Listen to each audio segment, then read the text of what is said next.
નમસ્કાર વિદ્યાર્થી મિત્રો, હું પ્રભાકર સર શક્તિ એકેડમીના આ ઓનલાઈન પ્લેટફોર્મ પર આપ સર્વે મિત્રોનું, વ્યુઅર્સનું, સબસ્ક્રાઈબર્સનું હાર્દિક સ્વાગત કરું છું. એનસીઈઆરટીની આ સિરીઝમાં આપણે હિસ્ટ્રી જે વિષય છે એ હિસ્ટ્રી વિષયમાં ધોરણ 6 થી 12 સુધીનું એનસીઈઆરટી તમને મેં ભણાવવાની વાત કરેલી હતી.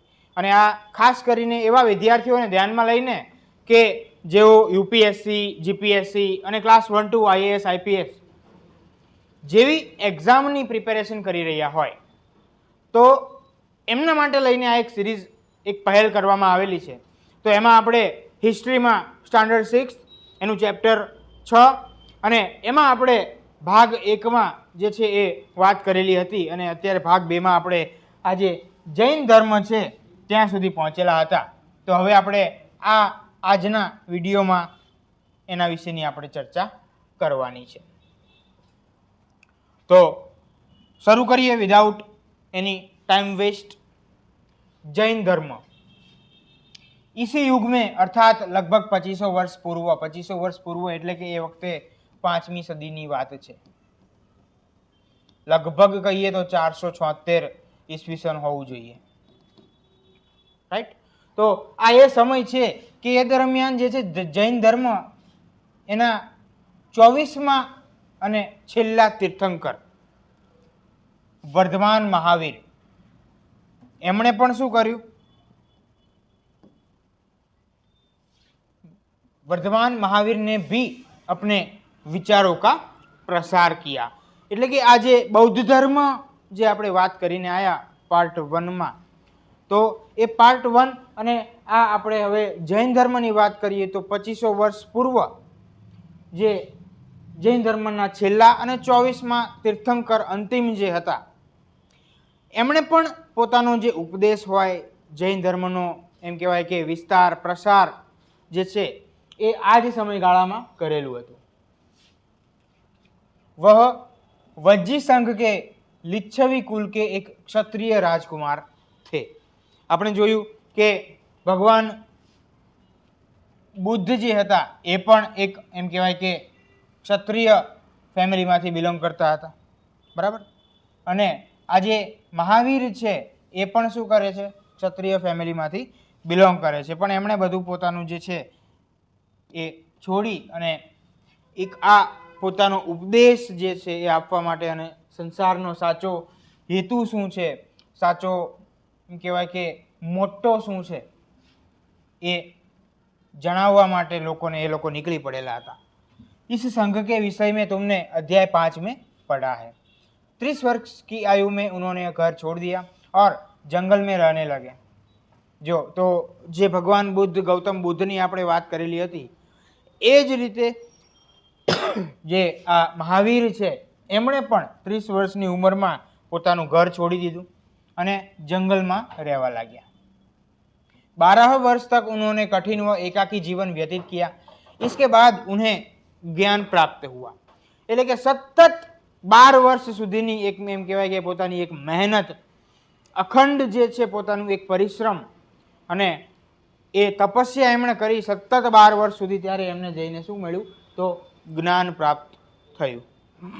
उनकी शिक्षा सरल थी. सत्य जानने की इच्छा रखने वाले प्रत्येक स्त्री व पुरुष को अपना घर छोड़ देना चाहिए. उन्हें अहिंसा के नियमों का कड़ाई से पालन करना चाहिए. अर्थात किसी भी जीव को न तो कष्ट देना चाहिए और न ही उसकी हत्या करनी चाहिए. આ જ બાબત કે આપણે જે ઉદાર રહેવું જોઈએ, કાઇન્ડ રહેવું જોઈએ, તો એ જ બાબત જે છે એ મહાવીર સ્વામીએ પણ કહી છે અને એ જ બાબત ભગવાન ગૌતમ બુદ્ધે પણ કહેલી છે. महावीर का कहना था सभी जीव जीना चाहते हैं, सभी के लिए जीवन प्रिय है. એ પછી આપણે મનુષ્ય હોય કે પછી કોઈ એમ કહેવાય કે પ્રાણી હોય કે પછી કોઈ પક્ષી હોય કે પછી કોઈ નાનામાં નાનું સૂક્ષ્મ જે આપણે નરી આંખે જોઈ પણ ના શકીએ એવું નાનું એક જીવજંતુ હોય, એને પણ પોતાનું જીવન પ્રિય હોય છે અને એને પણ જે છે એમ કહેવાય કે જીવવું ગમતું હોય. તો આપણે કોઈની હત્યા કરવી જોઈએ નહીં. महावीर ने अपनी शिक्षा प्राकृत में दी. આ જ ભાષા જેમાં કોણે કોણે આપ્યું હતું? ગૌતમ બુદ્ધે પણ આપ્યું હતું અને મહાવીરે પણ આ જ ભાષામાં પોતાનો ઉપદેશ આપ્યો. એનું કારણ એ કે લોકલ જે એમ કહેવાય કે ગ્રાઉન્ડમાં જઈને જે લોકો ગામડામાં વસતા હોય એમની સુધી જો પહોંચવું હોય, એમને પોતાનો ઉપદેશ આપવો હોય તો જે લોકલ लैंग्वेज हो એનો उपयोग करवो पड़े. यही कारण है कि साधारण जन भी उनके तथा उनके अनुयायियों की शिक्षाओं को समझ सके. देश के अलग अलग हिस्सों में प्राकृत के अलग अलग रूप प्रचलित थे. प्रचलन क्षेत्र के अनुसार उनके अलग अलग नाम थे. जैसे मगध में बोले जाने वाली प्राकृत मागधी कहलाती थी. એટલે કે પ્રાકૃત ભાષા જે છે એ પણ એના અલગ અલગ, જેમ કે આપણે અત્યારે ગુજરાતમાં રહેતા હોય તો ગુજરાતી પણ એના પણ અલગ અલગ એમ કહેવાય કે પેલા બોલવાની પદ્ધતિ અલગ અલગ હોય. રાઈટ. તમે ઉત્તર ગુજરાતમાં જાઓ તો ત્યાં તમને કંઈક અલગ બોલી જોવા મળે. તમે કાઠિયાવાડમાં જાઓ તો અલગ બોલી જોવા મળે. મધ્ય ગુજરાતમાં તમને અલગ જોવા મળે. કચ્છમાં તમને કચ્છી બોલી જોવા મળે. તો આ રીતે પ્રાકૃત ભાષાનું પણ આ રીતે હતું.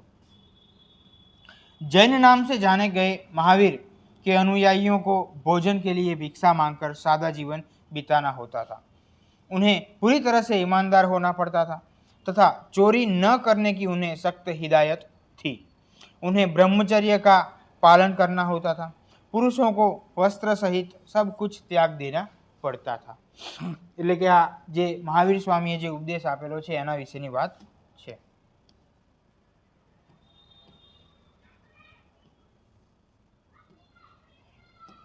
तो नेक्स्ट है कि अधिकांश व्यक्तियों के लिए ऐसे कड़े नियमों का पालन करना बहुत कठिन था. तो તમે હાલની તારીખમાં પણ વિચારો, કોઈ તમને એમ કહે કે તમારે કંઈ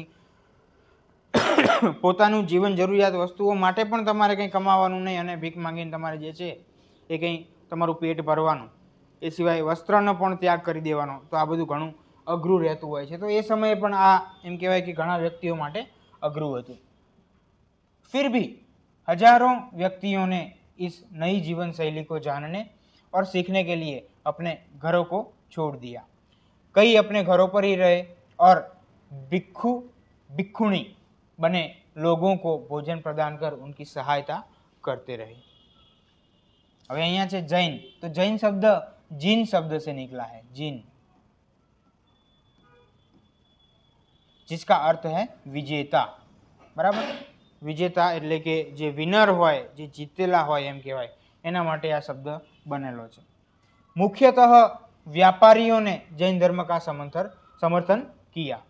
किसानों के लिए इन नियमों का पालन अत्यंत कठिन था क्योंकि फसल की रक्षा के लिए उन्हें कीड़े मकोड़ों को मारना પડતા હતા. હવે સિમ્પલ વાત જુઓ, આજે સૌથી વધારે વ્યાપારમાં જો સંકળાયેલા હોય તો એ કોણ હોય છે? જૈન લોકો, જેને આપણે વાણિયા કહેવી. બરાબર. તો એ કારણ એ છે, એ એવું નથી કે એ લોકો કંઈ પાછળથી એમને પોતાનો ધર્મ કરેલો બદલેલો હોય, પણ એ સમયે પણ જે લોકો વ્યાપાર સાથે સંકળાયેલા હતા એમણે આ જૈન ધર્મ અપનાવ્યો. એટલે કે ધંધા હિસાબે આ જે છે બધું એમ કહેવાય કે વર્ણો અલગ અલગ પડેલા છે. અને જે ખેડૂતો હતા એમના માટે આ જે છે જૈન ધર્મ અપનાવવું એ ખૂબ જ મુશ્કેલ હતો, કારણ કે એમને બધું જે છે એમના ફસલ માટે, અને હાલની પણ તારીખમાં તમે જુઓ છો ખેતરમાં આપણે બધું જે છે એ કીડા મકોડા મારવાની દવા છાંટતા હોય, એ ખાતર નાખતા હોય, તો આ બધું હાલમાં પણ આપણને જોવા મળે છે. અને જે વાણિયા લોકો હોય એ તો દિવાળીમાં ફટાકડા પણ ફોડતા હોતા નથી, એ પણ તમને ખ્યાલ હશે. એના ફટાકડા ફૂટવાથી ધુમાડો થાય, એનાથી જીવજંતુઓ જે છે મરી જાય. પછી નાકની આગળ જે છે પોતે એક એમ કહેવાય કે માસ્ક જેવું રાખે કે જેનાથી શ્વાસમાં અંદર જે છે જીવાણુઓ ના આવે. બરાબર. તો આ બધું એમનું બહુ અઘરું હોય છે. बाद की सदियों में जैन धर्म उत्तर भारत के कई हिस्सों के साथ साथ गुजरात, तमिलनाडु और कर्नाटक में भी फैल गया. महावीर तथा उनके अनुयायियों की शिक्षाएं कई शताब्दियों तक मौखिक रूप में ही रही. वर्तमान रूप में उपलब्ध जैन धर्म की शिक्षाएं लगभग 1500 वर्ष पूर्व गुजरात में वल्लभी नामक स्थान पर लिखी गई थी. बराबर. તો આ એક નોંધવા જેવો પોઈન્ટ છે. હવે આગળ છે સંઘ.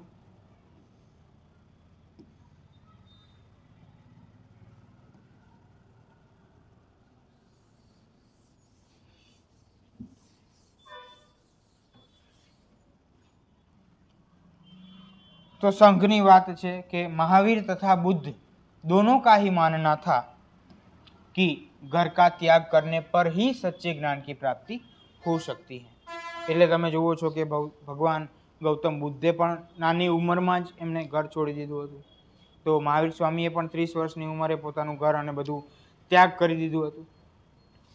तो ऐसे लोगों के लिए उन्होंने संघ नामक संगठन बनाया जहां घर का त्याग करने वाले लोग एक साथ रह सकें। संघ में रहने वाले बौद्ध भिक्षुओं के लिए बनाए गए नियम विनय पिटक नामक ग्रंथ में मिलते हैं।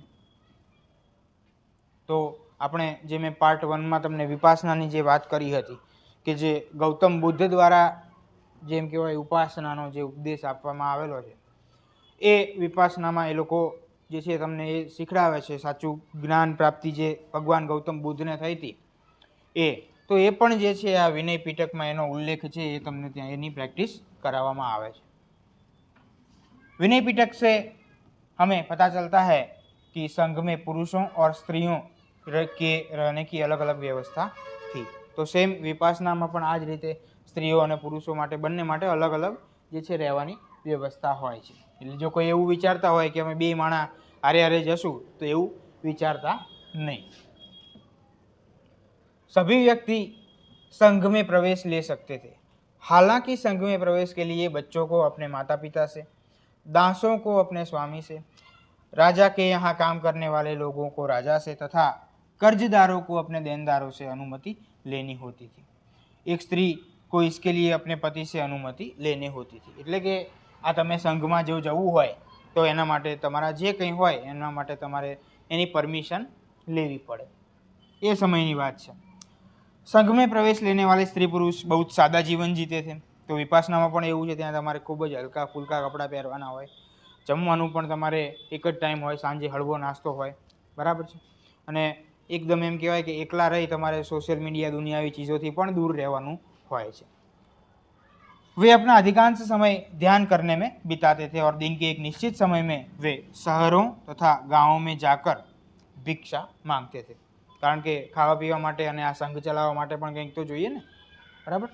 भिक्षा मांगते थे। यही कारण है कि उन्हें भिक्षु तथा भिक्षुणी એટલે કે સાધુ માટે જે પ્રાકૃત શબ્દ છે कहा गया। वे आम लोगों को शिक्षा देते थे।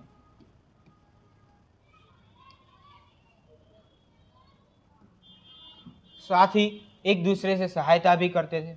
किसी तरह की आपसी लड़ाई का निपटारा करने के लिए वे प्रायः बैठकें भी किया करते थे। એટલે કે મીટિંગ કરતા હતા, કંઈ જો અંદરો અંદર કંઈ ડખા થયા હોય, બરાબર, तो मीटिंग करता था एना माटे।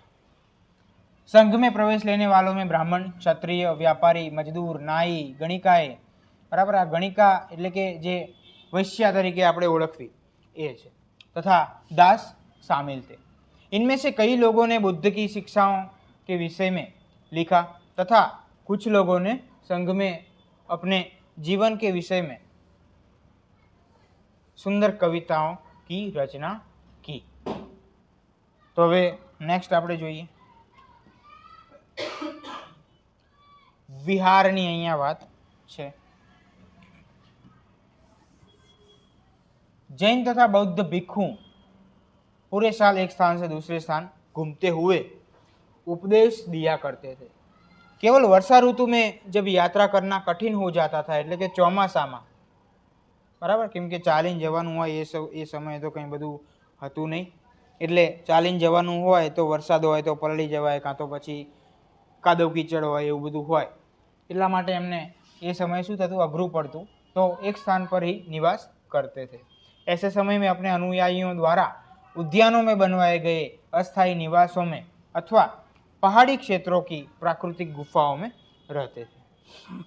जैसे जैसे समय बीतता गया भिक्षु भिक्षुणियों ने स्वयं तथा अनेक उनके समर्थकों ने अधिक स्थायी शरण स्थलों की आवश्यकता का अनुभव किया। तब कोई शरण स्थल बनाए गए जिन्हें विहार कहा गया। तो आज है कि पहाड़ी को काटकर बनाई गई एक गुफा, यहाँ जे छे कार्ले એટલે કે વર્તમાન મહારાષ્ટ્રમાં જે કાર્લે છે ત્યાં આ ગુફા સ્થિત છે। भिक्षु भिक्षुणी इन शरण स्थलों में रहकर ध्यान किया करते थे। એટલે કે ગુફા હોય કોતરેલી અંદર જે છે અંધારા જેવું હોય ત્યાં તમને બહારના દુનિયાવી કોઈ પણ અવાજ પણ ના આવે, વરસાદ, તડકો, રાત, અંધારું આવું પણ જે છે એનો કંઈ તમને એમાં અહેસાસ જ ન થાય. હવે આરંભિક વિહાર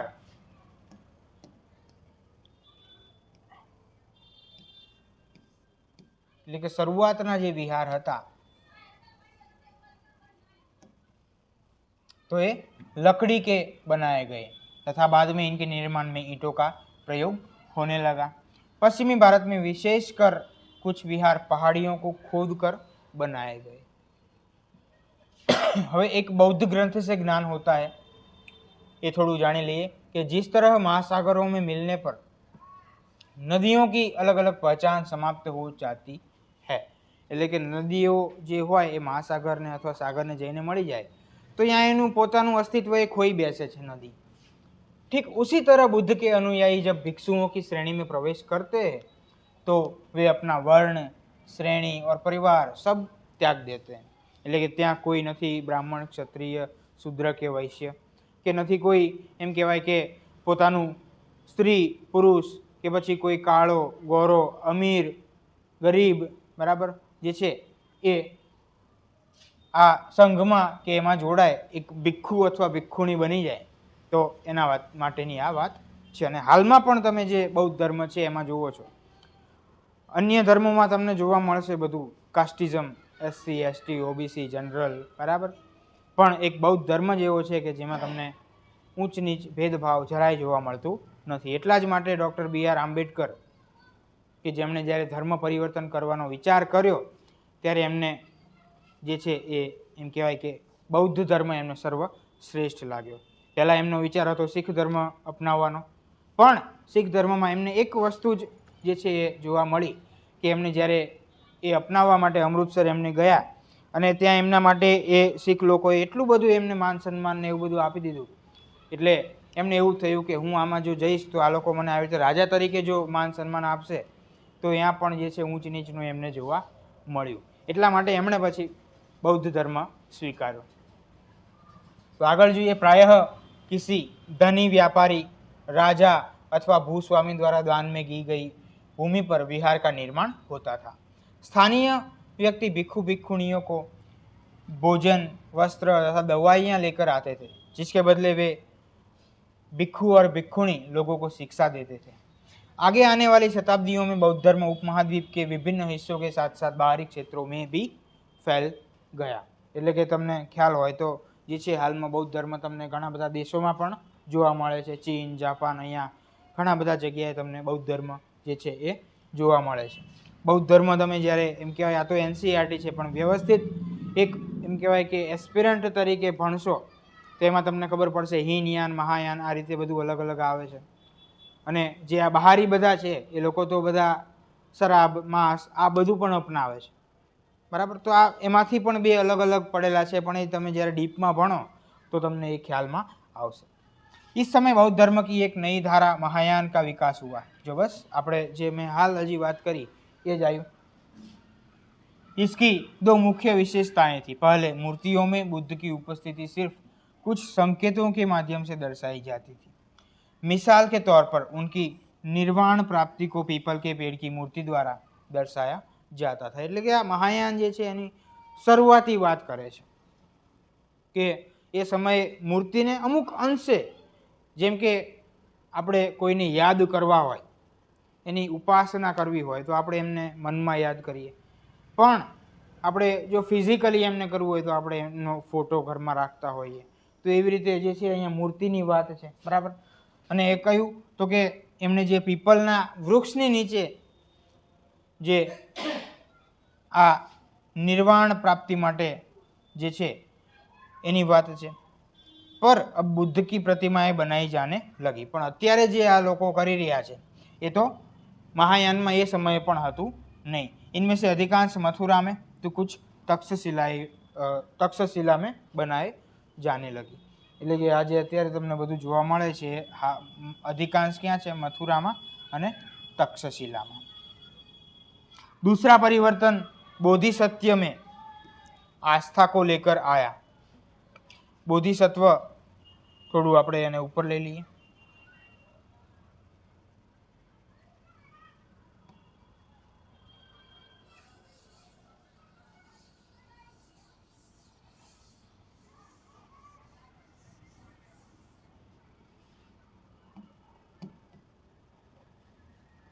दूसरा परिवर्तन बोधिसत्व में आस्था को लेकर आया। बोधिसत्व उन्हें कहते हैं जो ज्ञान प्राप्ति के बाद एकांत वास करते हुए ध्यान साधना कर सकते थे, लेकिन ऐसा करने के बजाय वे लोगों को शिक्षा देने और मदद करने के लिए सांसारिक परिवेश में ही रहना ठीक समझने लगे। धीरे धीरे बोधिसत्व की पूजा काफ़ी लोकप्रिय हो गई और पूरे मध्य एशिया, चीन और बाद में कोरिया तथा जापान तक फैल भी गई। बौद्ध धर्म का प्रसार पश्चिमी और दक्षिणी भारत में हुआ, जहां बौद्ध भिक्षुओं के रहने के लिए पहाड़ों में दर्जनों गुफाएं खोदी गई। એટલે કે પશ્ચિમ અને દક્ષિણ ત્યાં તમને હાલમાં પણ જે છે આ ઘણું બધું એનું જોવા મળે છે।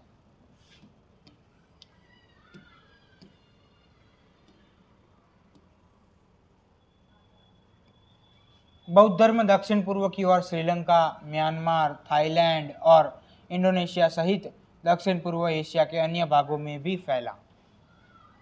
थेरवाद नामक बौद्ध धर्म का आरंभिक रूप इन क्षेत्रों में कहीं अधिक प्रचलित था। હવે છે तीर्थयात्री। तीर्थयात्री वे स्त्री पुरुष होते हैं जो प्रार्थना के लिए पवित्र स्थानों की यात्रा किया करते हैं। इसी तरह भारत की यात्रा पर आया चीनी बौद्ध तीर्थयात्री का CN काफी प्रसिद्ध है। वह करीब 1600 साल पहले आया। स्वान-त्सांग 1400 साल पहले भारत आया और उसके करीब 50 साल बाद इत्सिंग आया। वे सब बुद्ध के जीवन से जुड़ी जगहों पर और प्रसिद्ध मठों को देखने के लिए भारत आए थे। इनमें से प्रत्येक तीर्थयात्री ने अपनी यात्रा का वर्णन लिखा। इन्होंने अपनी यात्रा के दौरान आई मुश्किलों के बारे में भी लिखा। इन यात्राओं में कई वर्ष लग जाया करते थे। जिन देशों और मठों को उन्होंने देखा उनके बारे में उन्होंने लिखा और उन किताबों के बारे में भी उन्होंने लिखा जिन्हें वे अपने साथ ले गए थे। એટલે કે આ તીર્થયાત્રીઓની વાત છે તો આમાં જે અમુક નામ અને આ જે વર્ષો આપેલા છે એ તમારે યાદ રાખવાના રહ્યા, કારણ કે આમાંથી જો પ્રશ્ન બનાવવો હોય તો બની શકે।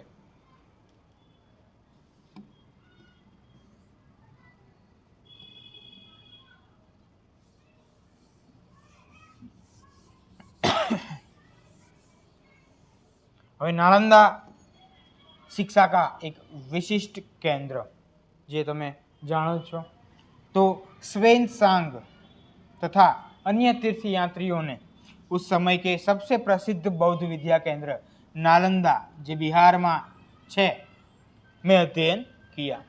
उसने नालंदा के बारे में इस प्रकार लिखा है। कौन है? तो के स्वान-त्सांग।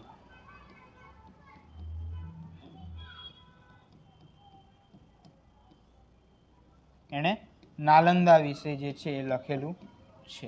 तो कि यहाँ के शिक्षक योग्यता तथा बुद्धि में सबसे आगे हैं। बुद्ध के उपदेशों का वह पूरी ईमानदारी से पालन करते हैं। मठ के नियम काफ़ी सख्त हैं जिन्हें सबको मानना पड़ता है। पूरे दिन वाद विवाद चलते ही रहते हैं जिससे युवा और वृद्ध दोनों ही एक दूसरे की मदद करते हैं। विभिन्न शहरों से विद्वान लोग अपनी शंकाएं दूर करने यहाँ आते हैं। એટલે કે આ જે નાલંદા છે બિહારમાં આવેલું એના વિશેની આખી વાત કોણે કરી છે? स्वान-त्सांगे। नए आगंतुकों से पहले द्वारपाल ही कठिन प्रश्न पूछते हैं। એટલે કે જે બહારથી જે લોકો આવે એના માટે તો દ્વારપાળ એટલે કે જે દરવાજા પાસે સિક્યુરિટી ગાર્ડ ઊભા હોય એ જ જે છે એમને એમનું મોટું એવું ઇન્ટરવ્યૂ લઈ લેતા હતા। એટલે કે જે ખોટા ખાલી ચણા આવતા એ બધા ત્યાંથી જ પાછા જતા રહે। उन्हें अंदर जाने की अनुमति तभी मिलती थी जब वे द्वारपाल को सही उत्तर दे पाते हैं। 10 में से 7-8 सही उत्तर नहीं दे पाते। એટલે કે 10 લોકો આવે એમાંથી 7-8 જે છે એ તો એમના પાછા જ જતા રહે। एक प्रश्न आपेलो છે, स्वान-त्सांग नालंदा में क्यों पढ़ना चाहता था? कारण बताओ। तो आ તમારી ઉપર છોડી દેવામાં આવ્યું છે। હવે जीवन के चरण आश्रम कि आश्रम शब्द का तात्पर्य जीवन के एक चरण से है। ब्रह्मचर्य, गृहस्थ, वानप्रस्थ तथा संन्यास नामक 4 आश्रमों की व्यवस्था की गई है। બ્રહ્મચર્ય એટલે કે તમે જે છે એ નાનપણથી એમ કહેવાય કે જે તમે બ્રહ્મચારી, એક ઉદાહરણ તમે હનુમાનનું લઈ શકો છો, બરાબર. પછી ગૃહસ્થ એટલે કે સંસાર વસાવીને તમે જે કંઈ તમારું ભક્તિ કરો એ વાત છે. પછી વાનપ્રસ્થ છે અને સંન્યાસ છે, બરાબર. ब्रह्मचर्य के अंतर्गत ब्राह्मण, क्षत्रिय तथा वैश्य से यह अपेक्षा की जाती थी कि इस चरण के दौरान वे सादा जीवन बिताकर वेदों का अध्ययन करेंगे। गृहस्थ आश्रम के अंतर्गत उन्हें विवाह कर एक गृहस्थ के रूप में रहना होता था। वानप्रस्थ के अंतर्गत उन्हें जंगल में रहकर साधना करनी थी। अंततः उन्हें सब कुछ त्याग कर सन्यासी बन जाना था। आश्रम व्यवस्था ने लोगों को अपने जीवन का कुछ हिस्सा ध्यान में लगाने पर बल दिया। संघ के जीवन से आश्रमों की यह व्यवस्था किस तरह भिन्न थी, એટલે કે આ આશ્રમ છે અને સંઘમાં શું શું એમ કહેવાય કે ડિફરન્સ હતો એ તમારે જોવાનું છે. અને આ જ્યારે આપણે ચેપ્ટર પૂરું કરીએ પછી તમારે ખાસ કરીને જે છે આ ક્વેશ્ચન આપેલા છે એ તમારે જોવા, કેમ કે આમાંથી જ બેઠા એનસીઆરટીના ક્વેશ્ચન્સ પણ યુપીએસસી પૂછે છે, તો ખાસ કરીને એ પણ તમારે ધ્યાનમાં લેવું.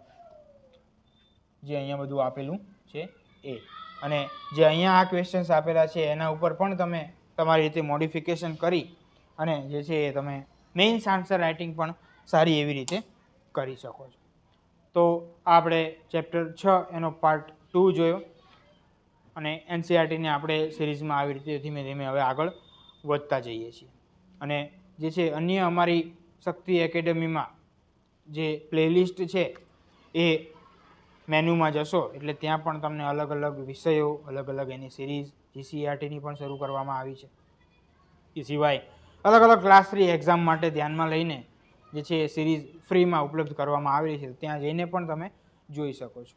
એ ઉપરાંત ઇંગ્લિશનું મારું જે લેક્ચર્સ છે એ પણ તમે એમાં ઇંગ્લિશ જોશો એટલે એ તમે એમના વિડીયો જોઈ શકો છો. તથા ઓફલાઈનમાં પણ જો કોઈને આ રીતે જ ભણવું હોય તો અમારી જોડે એડમિશન લઈ અને ભણી શકો છો.